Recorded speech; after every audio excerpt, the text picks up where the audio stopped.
Gentlemen, I got something for us to look at here today. This is the KL-500ZB. This has been here before, believe it or not. This poor amp has got a story to tell, man. I'm here to tell you, it's got a ton of air miles on it. This amp, I've already sold it once, and the gentleman that bought it was really excited to get it.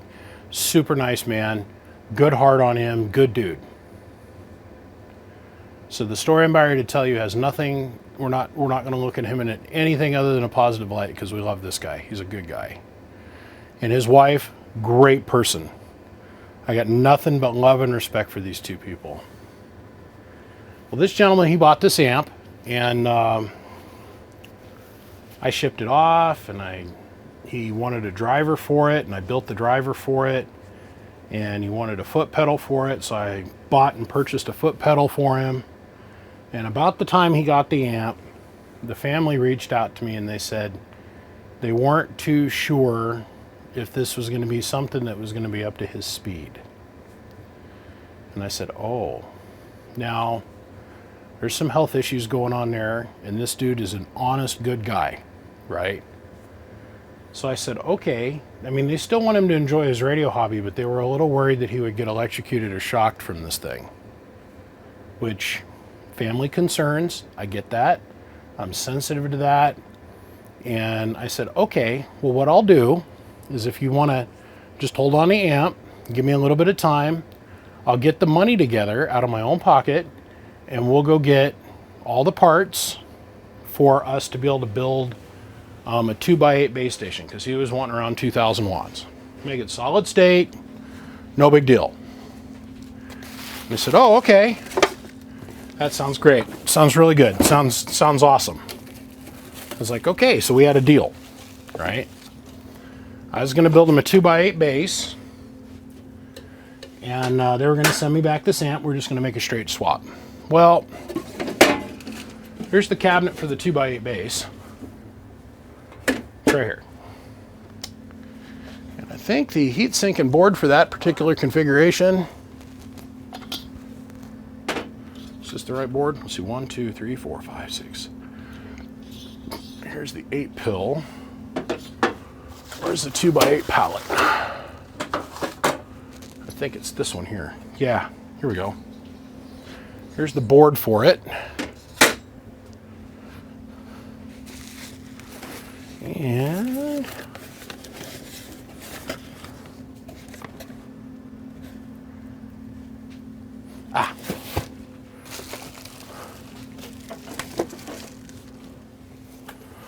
here's all the switching supplies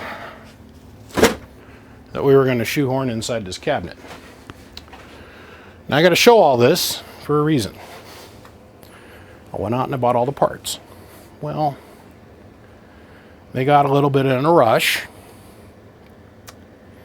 and after dealing with this going on about a month, I said, you know what, hey, listen, I got the parts here. I've already come up out of pocket for the parts, and this amp was a consignment deal. A friend of mine bought this on consignment, sent it up here for me to go through it and me to liquidate it. I paid him for the consignment and shipped it off to the customer. So I've done everything here above board, right? Then they said they wanted a 2x8. I said, okay. I go out and I get that. And now what happened is I started receiving every other day a phone call wanting to know what was going on. Where's my amp? Like I'd done something wrong. And I don't want anybody to have that perception of me. I started to feel a little bad about it, and I said, you know what, hey guys, let's just do this. We got another solution that's right here in front of us that everybody is more than welcome to totally take advantage of.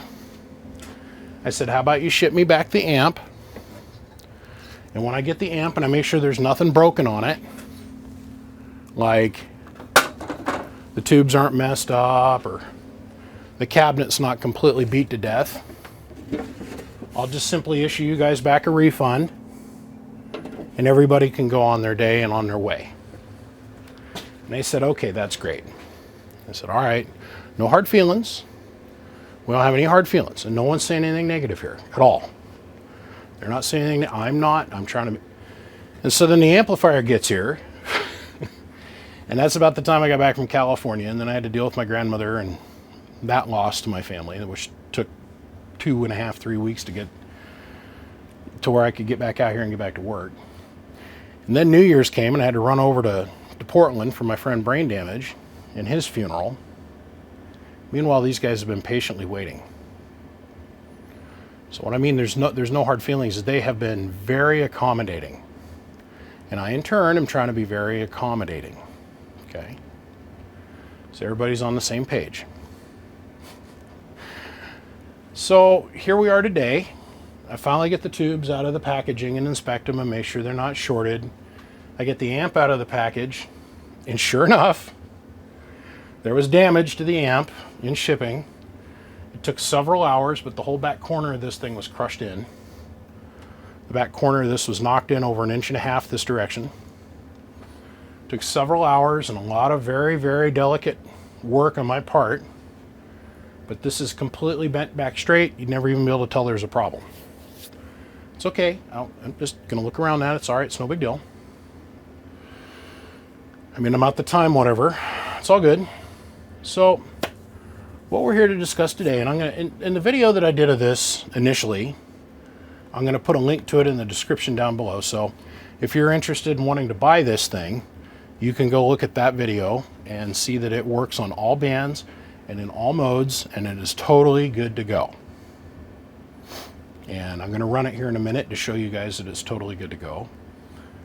But this thing is for sale. Once again, I'm going to issue the family a full refund on this. I'll cut them a check and send it off in the mail. And what I'd love to have happen is somebody out there in the radio world take this thing and actually love it for what it is. It's a very good amplifier. But I'm not going to lie, these Amp Supply amps, I have worked on several, had several come through here, and they just seem like they're all way more of a headache than what they're worth. And it's not the amp's fault, it's just for some reason that name and me and customer, I've had some kind of bad mojo on it. And I think I finally am above that mojo, and I'm just needing this to go to a home that somebody's going to love it and understand that, you know, you put 100 watts in this thing, you're going to get legal limit out of it until the end of time. Because that's what they were designed to do, right? And somebody that understands how to tune up a tube amplifier, and that's what I need to have happen here. So let me reposition the camera and let's run this thing real quick. So let's start out over here. That's a 1,000 watt slug and peak, 1,000 in average. Now, I've already gone through and run it and everything, so I know we're already all tuned out and ready to rock and roll. So let's bring the amplifier on. Now I'm going to use the Derail Bench Striker 955. We're currently a 1X, so we're reading phase value at 12. Putting about 115 watts in it. 100 and whatever watts. We're dead keying 1.5 watts. Let's step on the pedal.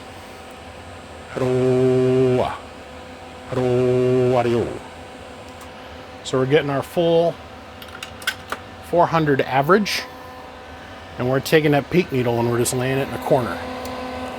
So let's reach in here and we'll take that to 2X. Let me reach in here, we'll get my laser pointer real quick. Let's let this focus. So now, right there, a big hash mark between the 40 and the 60 is 1,000 watts. Needle all the way in the corner, 2,000, and right there is about 1,600. So, here's our 120 watts of driving in. Hello.